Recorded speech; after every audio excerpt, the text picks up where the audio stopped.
I'm sorry, Joanne, but hindi talaga kaya. I can't fit into your world. Seryoso ka ba? You said you'll try, di ba? But you also said we cannot honor God in our relationship if we continue with our sin. I'm sorry, Joanne, but hindi talaga will ni Lord. Bray, I'm sorry, Joanne. I need to go.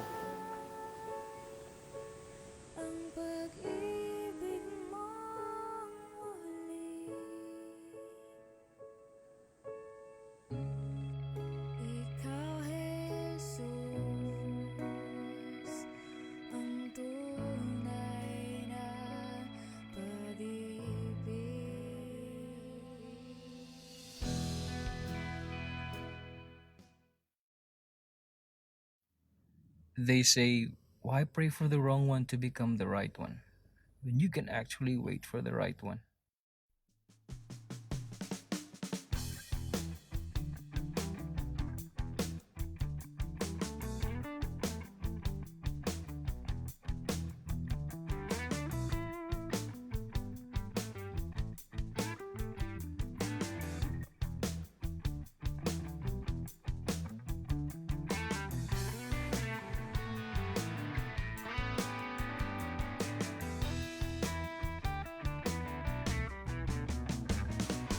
One,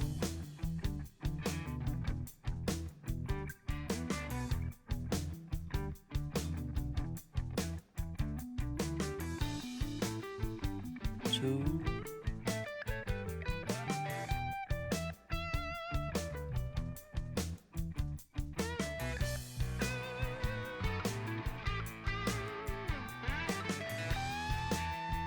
three, smile.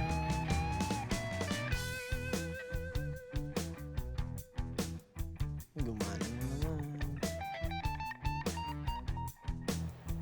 Hi, I'm Brian. You are. Joanne. Nice meeting you. Can I join you? Yeah, sure. Di naman kasing bakante, di ba?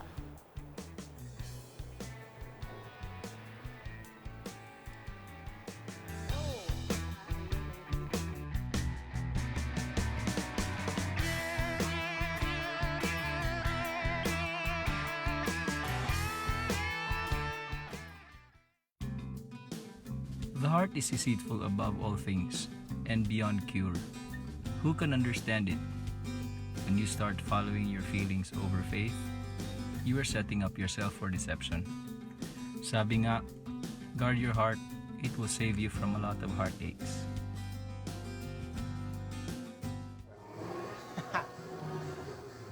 Dito na ako sa bed. Good night. Bro, I met this girl sa coffee shop. Bro, gumana ulit. 1, 2, 3, smile. Hey, classic. Easy. See? Kita niyo to?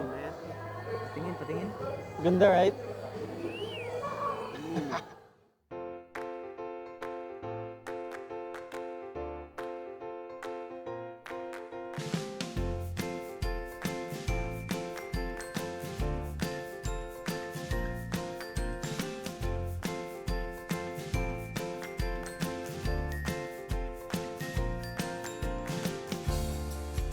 Brian, Uy, invite sana kita.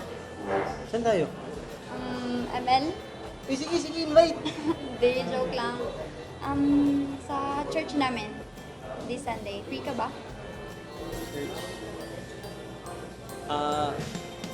Wait, order muna ako.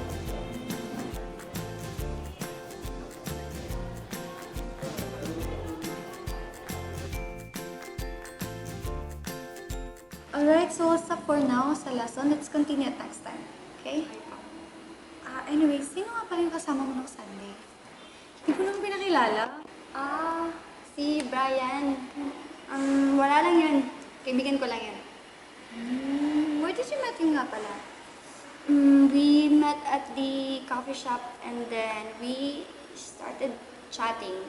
He actually wants us to meet in person nga eh. So, nagka-idea ako na why not invite him sa church? That's good. Actually, I lied. Ilang beses ko na siya in-invite. Hindi siya pumayag at first and I understand. Pero nagkita kami ng paulit-ulit. At ng paulit-ulit at paulit-ulit ko din siyang in-invite sa church. Pero parang kabaliktaran ang nangyari. Unti-unti na akong nafo-fall kasi I feel like he is even more gentleman than some of the Christians I know.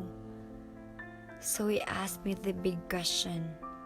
He asked me to be his girlfriend. And I said yes.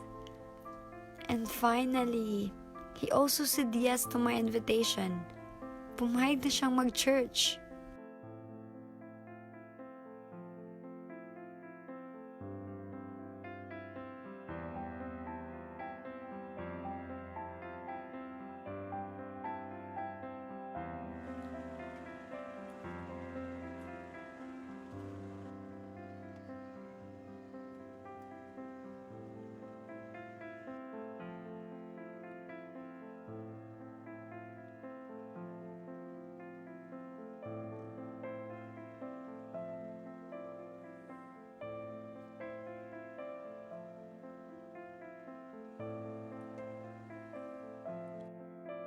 Bro, we need something stronger.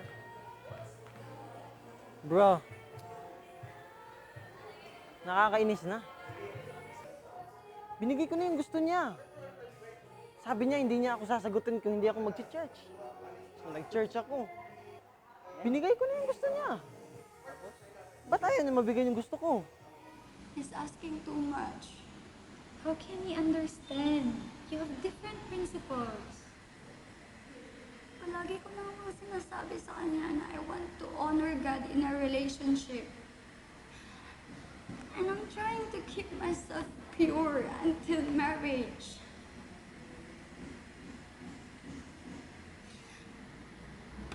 Akala ko mababago ko na siya pag nadala ko na siya sa church. But you're giving him the different motive. He goes to church because of you, not because of God. So, ano ginawa mo? Last resort, as usual, nakipag-break ako. Let's give it 24 hours. Te-text yun. 4 hours daw. I bet 1 minute. Grabe. 1 minute. Tingnan natin. Uy! See? Bro, record breaker ba? Can we talk? Ayun. Cheers, man! Next round sa akin. Relationships are authored by God. They are meant to draw us closer to God. Pero kung wala si God sa gitna, you're closer to each other. Closer to flesh, closer to sin.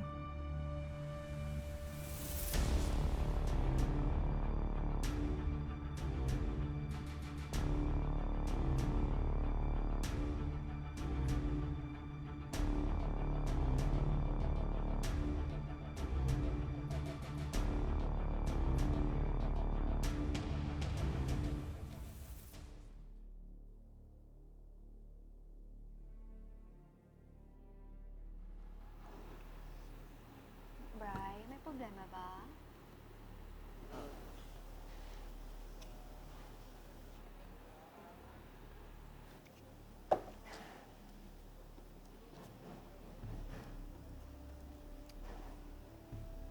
I'm sorry, Joanne, but hindi talaga kaya.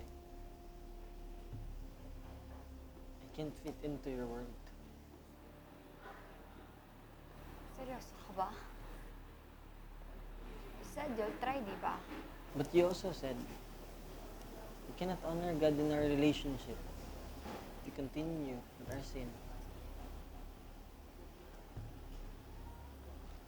I'm sorry, Joanne, but hindi talaga will ni Lord.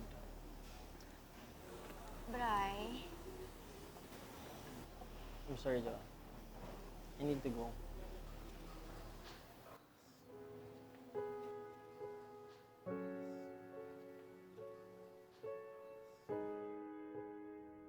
They say, why pray for the wrong one to become the right one when you can actually wait for the right one? So I waited. It was painful. I saw you brought him to church. Naging kaibigan ko pa nga siya. And although I knew that God already prepared you for me, I can't help but doubt. But I still waited. And while in the waiting, I prayed. I prayed for protection. Many times I questioned God if He's really in control of what is happening. It's when I learned to trust God more and to not interfere with His work, trusting God to write our story. All this time, I was silent in front of you, but I was screaming in front of God. Right now, we may still be unequally yoked, not because of our beliefs, but in time and season. You're still healing, and I'm still preparing. Not to be a perfect partner, but to be a suitable one. Someday, God will bring us together, and will bind us together. I may still be waiting right now, but at the right time, I will pursue you.